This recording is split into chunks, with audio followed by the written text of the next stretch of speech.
The triumph of the Red Sea crossing was magnificent, but only days later, the reality of the wilderness set in. The Israelites quickly ran out of food and water, and the desert offered nothing but sand and silence. The joy of freedom soured into bitter desperation. Their first crisis came at Marah, where they found water, but it was so acrid and bitter it couldn't be drunk. They hadn't escaped death by drowning only to die of thirst. The people erupted and complained against Moses. Was God testing them? In answer, God showed Moses a simple piece of wood. When cast into the pool, the water instantly turned sweet and drinkable, but the complaints returned, louder this time.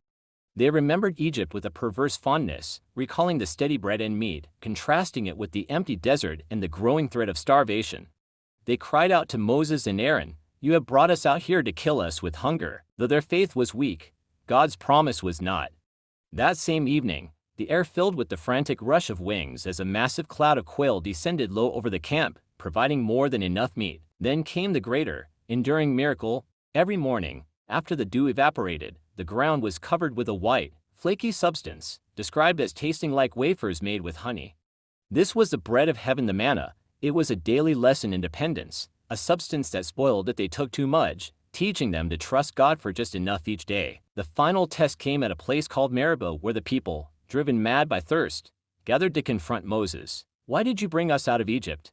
They demanded, practically on the verge of stoning him. Moses turned to God in desperation. God commanded him to take his staff, the very staff that had parted the sea, and strike a specific rock. In front of all the assembled people, Moses struck the stone, and water burst forth in a rushing stream, quenching the thirst of 1,000,000 people and their livestock. Through bitter water, through daily hunger, and through unquenchable thirst, God proved his faithfulness, sustaining his people through continuous, dramatic miracles.